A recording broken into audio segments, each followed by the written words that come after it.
Hey everybody! Hey everybody! Hey everybody! Hey everybody! What is up? Had to put in the rock on there. Um, Can't hear myself in my own ear. Um, it's only been a week, and I already miss you. But that's not even the most shocking news. It has only been a week, and the sports world is upside down right now.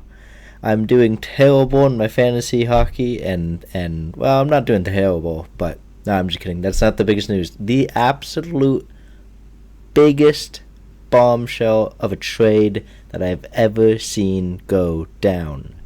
As you can see on the screen, Anthony Davis, Luka Doncic, and other people that I don't know who they are.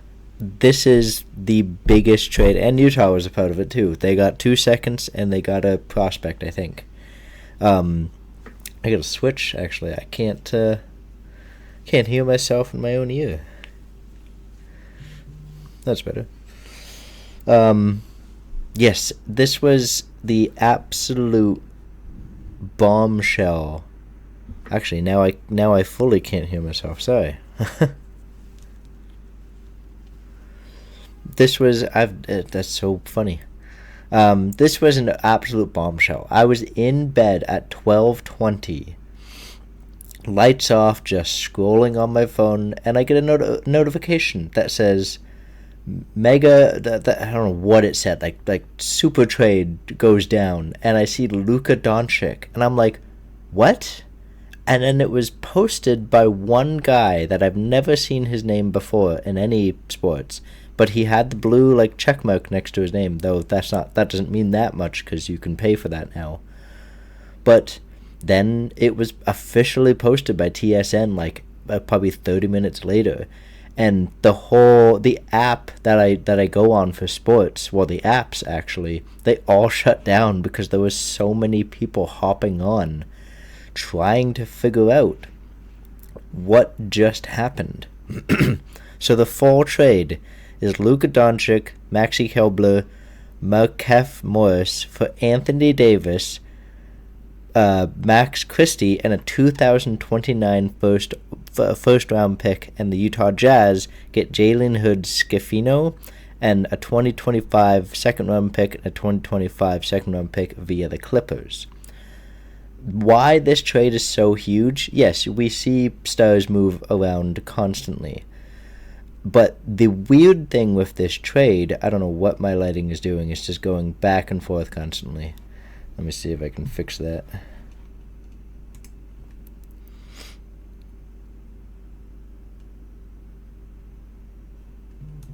That's fine now. Yeah, the most interesting piece to this trade was it wasn't Luka Doncic, it was the value that they got for Luka Doncic.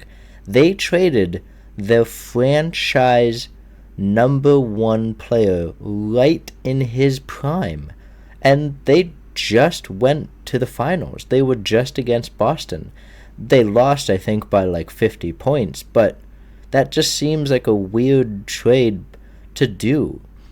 And then the Mavericks GM comes out and says, we care more about defense than offense. And it's like, so you trade your franchise player for one of the best defensive players in the game, which is fine. It's your team, whatever. But I don't understand because, well, first of all the articles were coming out afterwards. They didn't talk to any other team. The Lakers were the only team that they talked to, which is weird because if Luka Doncic is on the board, you know you're going to get probably way better offers than this. I'm not hating on Anthony Davis, but he's 32. I don't know how many years he's got left, and maybe Dallas wins it next year. And Luka looks like an idiot. But I don't know who to blame here. I don't know if it's Luka's fault. I don't know if it's sorry, my lighting keeps freaking out on me. I don't know if it's the GM's fault. I would safely assume it's the GM's fault, because if you have a franchise player and you just went to the finals with him and he's in his prime, this trade is completely undervalued. Like, completely. You got 1 first for your franchise player. Again, not hating on Anthony Davis. Fantastic player. Anybody would love to have him. But to trade just him and to trade just Anthony Davis and a first round pick and another guy. I don't know how good the other guy is, but just those 2 things for a franchise 25-year-old player, the Lakers just got a steal of the century. Like, everybody was like, oh, what are they gonna do after they lose LeBron? They now have Luka Doncic and LeBron's son. So LeBron is easily probably going to become a coach of that team. And then you're going to have LeBron being a coach, allegedly, and his son being coached by his dad. And then you have Luka Doncic, who's right in his prime. If you compared this trade to a trade that like a couple trades that happened a year or 2 ago, there was teams trading 3 overall picks for I don't remember his full name, but Ruby, that defensive player. And yes, I am a fan of defense wins games, but I'm also a fan of to not trade everything for one player. I remember, now talking about football, there was a draft day trade where a team, I think, like moved up a couple spots to get their guy, but they traded literally every single pick they had in that draft for this one player. And I get it, maybe not for football, but I get one player can transform the team. That saying, though, is more for basketball and hockey, because you could have a player get 80 points, or you could have a player get 4 goals, and you win. You obviously win the game if a player is playing on his head. But for basketball and for football, it doesn't really work. It's just a wild trade. It's a wild trade, because you're trading, like I said, your franchise player for not that much, when previous trades, people were giving 3, sometimes 4 first-round picks for a 32, 33, 35-year-old player. And the weird thing was, the league declined to trade for Chris Paul to go to the Lakers, but they don't decline this trade. And I don't know how much they have in say. I don't know what that trade was, but this is just a weird trade to me. This is basically like if the Patriots traded Brady in his prime, and then all they got back was a 2029 first. I get they are banking on the Lakers not being a good team in 2029, but you just traded them a 25-year-old, and the Lakers, like I said, have a LeBron's son on it. The Lakers, like, I don't know where they are in the standings, but they're obviously not like a terrible team, so this first isn't going to be that great. It's probably going to be a late first, and most late round draft picks, at least in basketball, don't exactly work out.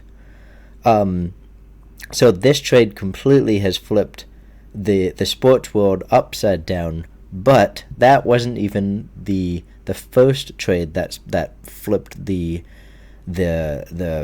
universe upside down. Before I go to these other trades, last point on this.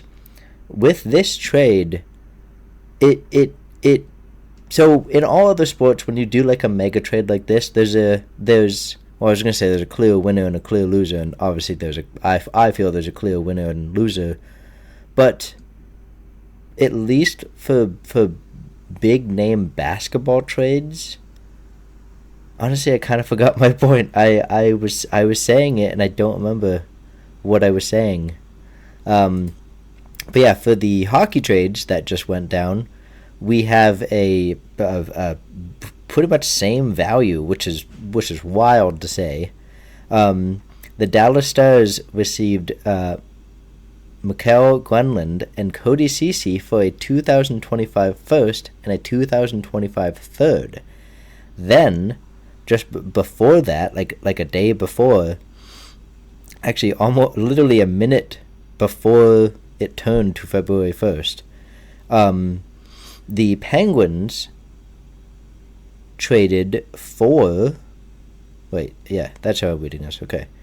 Also, the Sharks will get the third if the Stars make the Stanley Cup final. Otherwise, so it's a conditional third.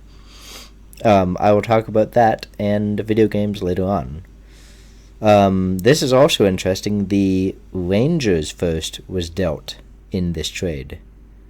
I see what happened. It doesn't really make any sense. So these two trades are connected. So obviously to start, we have two prospects going to Philly, but J.T. Miller finally got traded, ironically, back to the Rangers. And we will have to see how that's going to work out. It might work out great for Elias Peterson. It might not, because maybe he helped his value. It's like having McDavid as your line mate. Dylan Strome, who was drafted by the Coyotes a couple years ago, he stopped being good when he got drafted because his teammate was Connor McDavid. But back to this, because there's actually other things that I want to talk about. But yes, so the Rangers received J.T. Miller. Eric Brandstrom, who was a prospect from a couple years ago, hasn't exactly made a name for himself, but he's still young, and I think he's 24 or 25, so he could still be good. And I don't know who this other guy is, Jackson Dorrington. And then the Canucks receive Philip Cheidel, who again I think is the same age as Eric Brandstrom, but I could be wrong. He's at least the same age or he's younger. And then a 2025 first. But a interesting stipulation is the Rangers first is top 13 protected. If the pick falls in that range, the Canucks will receive the Rangers 2026. So that could easily become the first overall pick if the Rangers completely collapse. But another interesting fact to this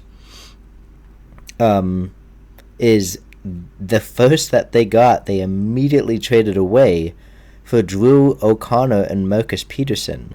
So I wonder why, because I don't really know who these two people are, and I don't know if they're that big to get if they're that big of value, because this isn't that big of a trade. Besides the first, I don't know how to say his name, but I know who that player is. Desharno, Denton Heinen, and Fernstorm. Both of those top two players are okay. Like, Denton Heinen used to play on Boston. I love the player. He tried to have a stint with them again, but it just didn't work. So they're not that big of names. But I'm very curious to see how this works out, because at least for hockey, maybe that's what I was trying to say before, trades like this sometimes are random. They can either work out or they don't work out. Usually with basketball, if you're trading that much for a player, it has to work out, and if it doesn't, you've absolutely collapsed.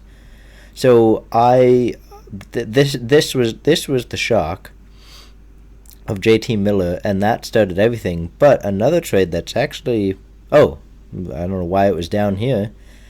A huge trade that started everything was Mikko Rantanen gets traded to Carolina, also with... Wait. No, he was... I'm so confused. Why is... Oh, sorry. My brain... The Blackhawks are involved in this trade, but they were mainly here for salary cap relief. So, Carolina gets Mikko Rantanen, Taylor Hall, and Niles Junetrup, and Avalanche get Jack Drury, Martin Necas, and a second and a fourth. and the Blackhawks get their third back for retaining half of Mikko Rantanen's contract, which is huge. But they probably needed to get to the floor, and they probably wanted their third back because they're not a great team right now. So that's basically a high second or a low second. But this was a absolute bombshell of a trade, for at least for hockey, because nobody had predicted that Mikko Rantanen was on the trade block. But what I said earlier was I think Carolina wanted Mikko Rantanen, and instead of waiting and seeing what other options are out there, they realized, you know what, let's just go out, send him an offer, send him a fair offer. Martin Necas has been on the trade block for as long as I can remember. Taylor Hall, I don't know how they swung to also get Taylor Hall involved in this, but honestly, Carolina came out of this like stars. They got Mikko Rantanen and Taylor Hall. They might be like probably my sleeper pick of this year. That trade completely turns them around because they have always been right there, but they can never just get over that hump. They can never really kind of make it past the first round, as far as I remember. But this was a wild trade to happen on January 25th, literally like just like a week ago. But I honestly think they didn't want to fluff. I think they didn't want to hoot and haw and see what other options are out there and then compete with other teams, because the Hurricanes haven't exactly, like I said, haven't exactly been that top tier team. So I wouldn't assume that Mikko Rantanen would want to come there. And I think that Hurricanes just decided, you know what, let's bite the bullet for this guy. But also what helps is they had a trade asset. They didn't really need Jack Drury, and the Avalanche are potentially getting Gabriel Landeskog back. So they probably, okay, that was weird. So they don't have the space for both of those guys, because obviously Cale Makar is going to get paid any amount of money he wants. But I'm very surprised that the Avalanche did this so quickly without seeing any other offers, because the cap is going up. I don't remember exactly how much. I saw a post about it. The cap is going, I think, to either 90 million or 100 million. So they would have had the money to re-sign him, and maybe the Hurricanes now will have the money to re-sign Rantanen. But that was a huge trade to happen, and everybody was absolutely like just shocked about it. I don't know what else there is to say. It was just one of those trades that lined up perfectly, and the Hurricanes were like, you know what? No fluff. Here's our offer. If you say no, well, we'll. But the funny thing about it was, they must have. I don't know if there was any negotiations. I don't know if it was just you know what? This is a fair offer. I like this. They came out like bandits. If they just got Mikko Rantanen in this deal, I'd have been like, okay, like that's pretty great. They're still bandits, but they got They got Mikko Rantanen and Taylor Hall. Taylor Hall was great for Boston. He's still a top serving player, and that's the issue with Carolina is they have a smart coach. Rob Wendemore, I think, is a great mind. He has a great mind for a coach, but he hasn't quite gotten there to prove that he has a great mind. This trade is very similar to the Florida trade of trading I don't even remember, Jonathan Huberdeau and I think somebody else to the Flames for Tkachuk, for Matthew Tkachuk. It was just one of those like, oh, I didn't think you were going to trade this guy. And I think everybody around the league was like, oh, I also didn't think you were going to trade that guy. Like, I mean, if I was a GM, and maybe GMs around the league did do their due diligence and ask about Martin Necas being on the trade block, and Carolina maybe laughed at them or said no, but maybe the Hurricanes just came in at the right moment, offered the right trade, and the Hurricane or the Avalanche probably just thought, you know what, this is perfect timing for us. We need to get rid of Martin Necas for Gabriel Landeskog, though that's a risky move because Landeskog has been out for like 2 years, I think, and you suddenly think he's gonna pick up exactly where he left off. So we'll see. We'll have to see where that trade comes out. But I got 10 more minutes left, and I wanna show you something kind of cool that I did. But we'll have to see how that trade works out. We'll have to see how the JT Miller trade works out. Obviously, didn't work out in the first game because they faced my boys Boston, and Boston won 6-3. So, ha to the haters. We'll have to see how this trade works out. We'll have to see how this trade works out. It was just wild that but like I said, I think teams are just, you know what, instead of fluffing and waiting and competing with other teams and offering way too much, let's just go out and get our guy. I think Dallas was like, you know what, we have a first. Everybody knows we have a first that we probably want to trade. Let's go get Grenland on the Sharks. The Sharks obviously want to rebuild, and they didn't want to wait. Well, the Sharks probably wanted to wait, but maybe they just got a great deal and they thought, you know what, sure, whatever. We're rebuilding anyways. But yeah, this other thing that I wanted to show you was this is from a couple years ago, but I'm starting a 2025 prospect ranking. But yeah, this was from 2022, my prospect ranking. I honestly thought Shane Wright was going to go first overall. I was actually right on my second overall pick. Logan Cooley, actually I'll go down each player. So I watched this took me way too long to do. I watched this is slow for some reason. I don't know why. I watched every single projected players' videos on YouTube, though the issue that I came across when I was doing 2025 was that list changes constantly, because there's a guy that I have projected to go in the first that didn't even go in the second, I think. So I that's my issue, is I have to keep watching it to see which names change. But I think that's why I took off where the projected draft position was and where I think they would go, because it's going to change constantly. Like that one guy who was drafted by, I forget who last year, and he was Bennett by the Ducks, Bennett, who was like shocked that he got picked third overall. Looks like could be a good player. But yeah, for my take on Shane Wright,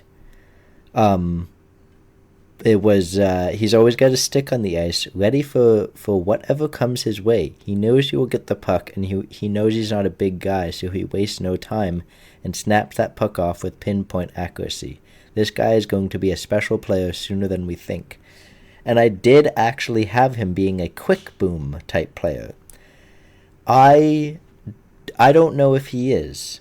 I don't know if I was right or wrong. If this would like to load correctly, I might have to reload the page. Then I had my take on Logan Cooley. Logan Cooley, I don't think has done that great. He's basically like changed two teams, but while being on the same team. But yeah, Logan Cooley's bio that I wrote, obviously. Speed Demon. Doesn't like to share the puck much, but doesn't matter. He flings that puck off as fast as he gets it. Future star for the team that grabs him. Worst case, they are getting a young possible Cole Caulfield. Best case, they are getting a younger Patrick Kane. Time will tell on this kid. I think I had high hopes for this guy. And I think he is a good player, but I think that was a little high for me. For his projection. Now, I was actually right about... No, I wasn't right about Slafkovsky. I think I said to people that Slafkovsky was going to go first, but I had in my thing he was going to go second to the Coyotes. Because Shane Wright didn't go until 4.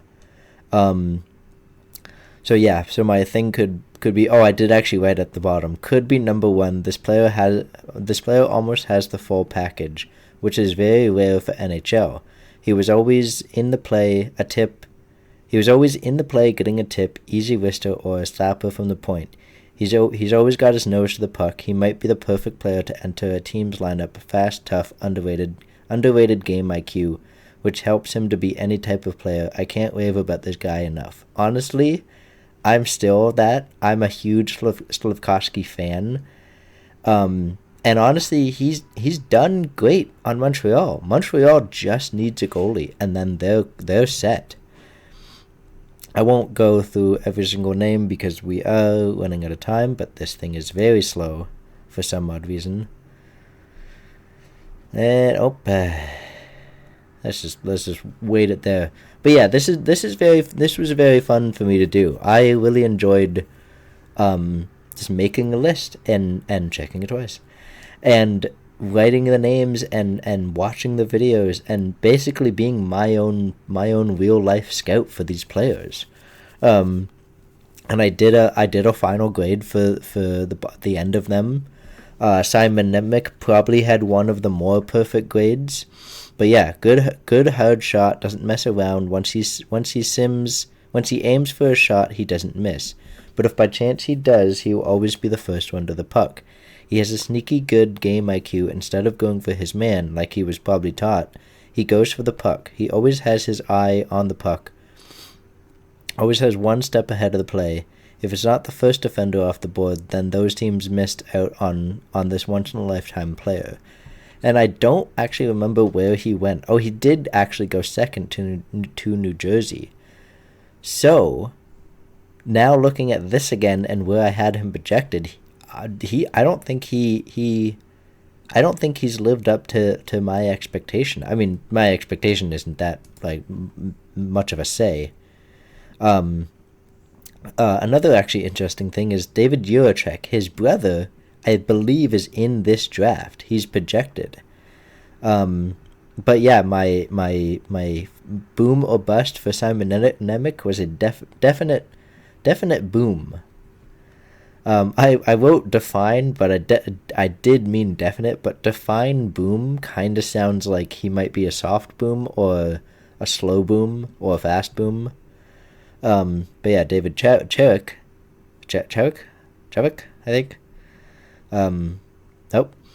David Cherrick, big stay-at-home defender who isn't afraid to take his skills offensively once in a while. He's always protecting the puck, takes shot after shot, taking chances on the net until he gets his result. He never gives up, and any team drafting him should know if they miss out on Nemec, they are getting a just as good defender. Oh, yeah, because basically to me, David Jurek and Simon Nemec were pretty much the same player. Teams should be lucky to have this man on their team.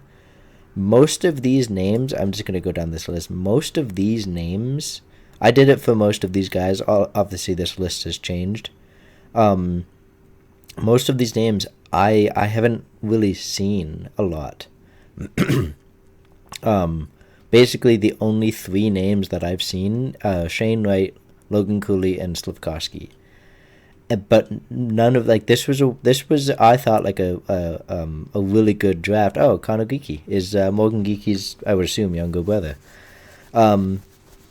Yeah, but like if you look at the stats here, Slafkovsky has played 169 games. I wonder if I wrote in, because this guy, where is he? Anaheim's player is actually doing decent. I want to actually see if I wrote. It's going to be too slow. Yeah, actually, I'll go back to this list while that's loading. So we have about 85, so 132 for Logan Cooley. Shane Wright's only played 66 games, though I think he was injured for quite a bit. But Pavel Minikovic from the Ducks. Want to see if I have any information on him. Matthew Savey. I don't. Oh, there it is. I had him projected to go to the Sabres at 8 overall. He got drafted at 10. So you know what? I was actually pretty close on that guy. So I said 7 out of 10 for shooting. I said 6 out of 10 for passing. 6 out of 10 for toughness. 9 out of 10 for being in the play. 0 out of 10 for do they deke, and 7 out of 10 do they shoot it. When I put 0 out of 10 for deking, I don't mean he's a bad deker. I just mean he doesn't do it a lot, which is most players is fine. Like if you do just a quick left and right, that is a deke, but that's a very small deke. If you do like a big like this way, that way, this way, that's a deke to me. So final he had a 34 out of 100. And I just wrote boom. I didn't write definite boom. I didn't write soft boom. I just wrote boom. I kind of felt like this player was going to be a top player, but just a regular boom. He was going to be good, but I didn't know when. So I said good sized defenseman who didn't realize he was a defenseman actually. Good sized defenseman who takes any type of shot he can on the net, but he will always make sure he sets up his teammates. On the other hand, when he's shooting to score, he knows where to just aim to get a perfect shot. He's a great two-way defender, and there's some pretty good defenders in this draft, but this man is definitely in the top 3. And I want to see now what his points were. So I was right. He had 8 goals and 31 assists. So he's definitely a teammate helper. I'm actually kind of glad that I kind of nailed this guy on the head. I knew he was going to be a bust. I knew he was going to be a boom. He's played 106 games. He's a defenseman. He has 39 points in 106 games. He has 34 penalty minutes, but Slafkovsky has 106. Jesus, you know. But it's kind of cool that I was a little bit glad on that guy. Wonder if there's any late round guys that have played. This was the Lane Hutson draft. Okay. I only did the first round because there's there's obviously a lot of names here. This was also the Matthew Portis draft. Wow, there's another Jack Hughes. I didn't realize that. That's funny. There's 2 Jack Hugheses and 2 Elias Petersons, and now Vancouver has another Peterson. So there's 3 Petersons on Vancouver. But yeah, honestly, try this out yourself. This was very fun. It takes a lot more work than you think, especially if you want to actually write a proper rating on the player. Maybe I could have done more, maybe I could have done less, but if you want to copy this form, I also don't really care if you copy my opinion. I have it, this is on my notes on my personal phone, so I don't really care. You can say that this was your own words. I don't care, unless you're telling me, then I'll probably know.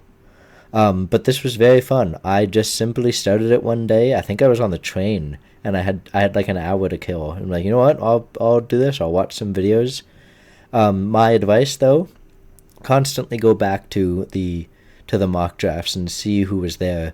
If you see a guy, if you let's say you're making a report on Pavel, and then you, in the next mock draft, he's not there, just go to the next name, save yourself some time. If you then see Pavel come up in another mock draft, then go back to him and write your thing for him. If this wants to load, I'm pretty sure most of these names were in the first round, but if it would like to load. None of these names seem like they're sticking out to me, that I missed them. Maybe this guy, Denton, but I don't. That name kind of sounds familiar. Oh, Kevin Kowinski. Oh no, Kevin Kowinski went 7. Okay. Michael Casper. Don't know if I remember seeing that name. I remember this guy. I was stuck on this guy for a while because I didn't get back to it.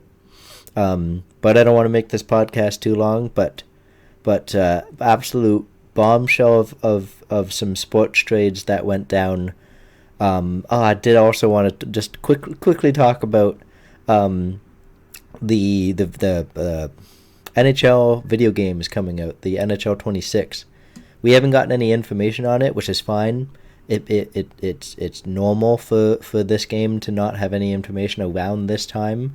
It's coming out in October, but NHL 24 was the worst sports game I've ever played, and I got it for free, and I want my time back because the AI is terrible, the teammates are terrible, the goalies jump at everything like they're making a desperation save constantly.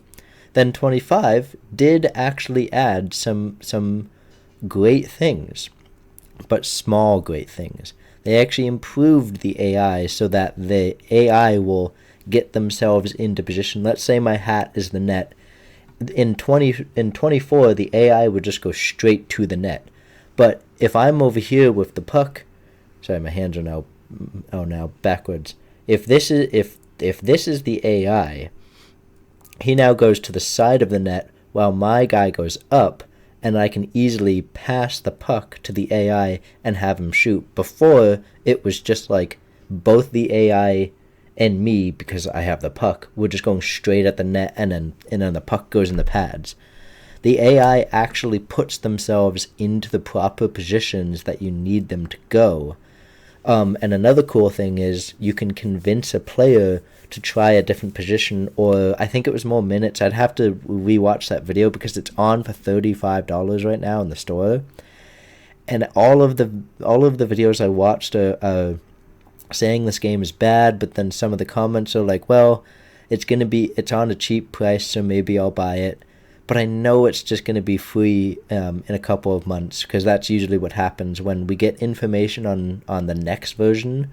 The previous version is on the store for cheap, but lately they've been putting it on PS Plus, and I would assume Xbox Pass as well, for free. And so that's how I downloaded NHL 24. I haven't fully played any of the sports games in probably 2 to 3 years, and I desperately miss it because that game I put hours into. I build teams after teams. I build franchises year after year. I love the college football game, but there's no trading. It's completely different, and I'm getting a little bored of doing the same thing. But honestly, I love the game. I'm not complaining about the game. I like playing different sports games, but I've only really been playing that one. But the unfortunate thing with 25 is they didn't touch Be a Pro. They didn't really like change the goalies. The goalies still jump at everything. But I'll have to cut myself off there. I'm already getting to 40 minutes here.